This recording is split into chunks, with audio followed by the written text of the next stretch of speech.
Good evening, everyone. I'll just start with some housekeeping first. There's a fire exit behind me and the door that you came in. The toilets are in the lobby, and if you please take a moment, will you please turn off your mobile phones, please, or even put them to silent. Thank you. I would like to welcome all those joining us here in Sligo Central Library this evening. I would also like to welcome all those from around the world watching us from our live stream on Facebook, recorded by Studio Rove. The live stream of this event will be available to watch on our website, sligolibrary.ie, over the coming days. Louise Kennedy's reading will not be recorded or available to view due to copyright. We, in association with the IT Sligo BA in Writing and Literature, are honoured to have Louise Kennedy and Michael Nolan read for us tonight. Una Mangan, Chair of the BA in Writing and Literature degree at the IT Sligo, will moderate a question and answers with each author. This will be followed by an open mic. I just want to let you know that the next event at Sligo Library calendar is a visit by Dacre Stoker, great-grand-nephew of Bram Stoker, on Wednesday the 23rd of October at 6:30. He will be here to read selected passages from Dracul, which he co-authored with J.D. Barker, the original story of Bram Stoker writing Dracula. This is in association with the Sligo Stokers Society.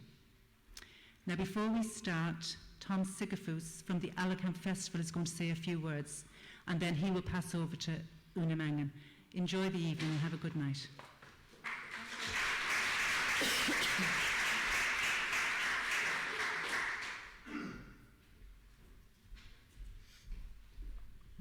Good evening, everyone. Thank you very much for being here. I think these readings at the library are just absolutely marvelous events, and they're the sort of thing I wish every county in the whole country would emulate. There's going to be a festival, the Allingham Arts Festival in Ballyshannon on November 6th through 10th this year. The festival's been going on for years and years. In fact, it goes back to 1979. But there are some special events this year that are of particular interest to writers, to readers, and to writing students. And I appreciate the chance to mention them here tonight. The one in particular that is going to be, I'm looking forward to, is a poetry reading on Friday afternoon. We call it Wild Atlantic Writing, and this year it's going to be led by Anna Marie Nicurran, who is the writer-in-residence at Maynooth. There will be 3 other people reading with Anna Marie, one of whom is Professor Chris Sparks from Sligo IT, and as well as Denise Blake and a Scotsman named Charles Gracie. So that's going to be on the Friday, the 8th. I hope that all of you who have the opportunity to come to Ballyshannon for that will take the day, take the afternoon and come to that event. The other thing I want to mention is that I'll hand these out later, distribute them during the break, but that we have competitions, writing competitions in fiction and flash fiction, thank you, and poetry. This year, the flash fiction final judge is going to be our friend Brian Layden, who's here in the audience. So, Brian, we thank you very much for agreeing to do that. The news that I want to share tonight with everyone here and, of course, everyone watching is that the deadline for entries is being extended for a week. It's been, the entries were all due tomorrow by midnight, but we've extended it for a week, and now the entries will be due next Thursday, the 3rd of October at midnight.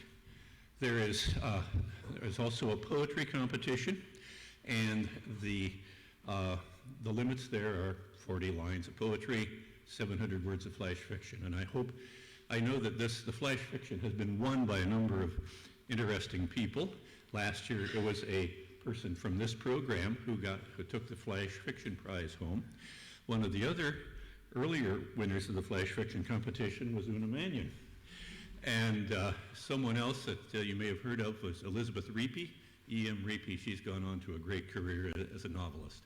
So I hope that you will all take an interest in the Allingham Festival, the competitions, the readings, we'll hope to see you all in Ballyshannon in November.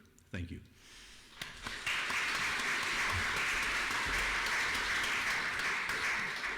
Thank you, Tom.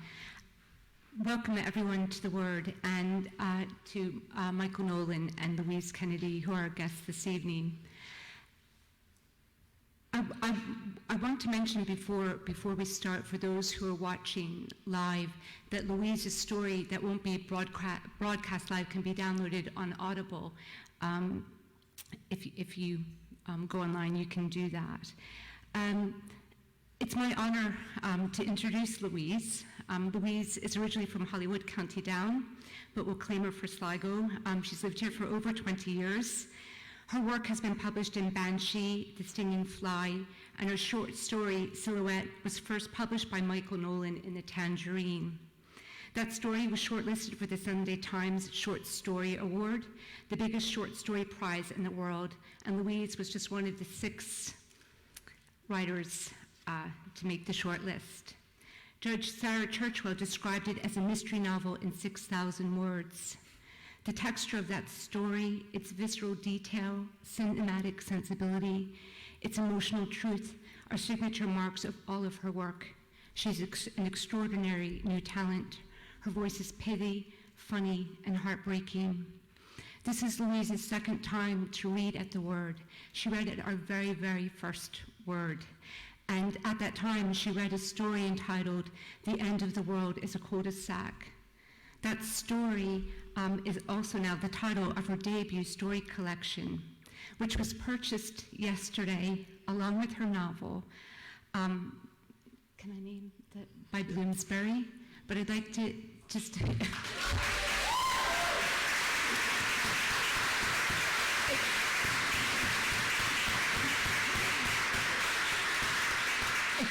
It gets slightly better, and I just want to tell everyone here, and I feel so excited because this happened yesterday afternoon at 5 o'clock. 9 publishing houses bid on Louise. It was a 9-way auction, and it's just so incredible and astonishing, and I'm so privileged to announce it and to be able to listen to one of those stories. So welcome, Louise.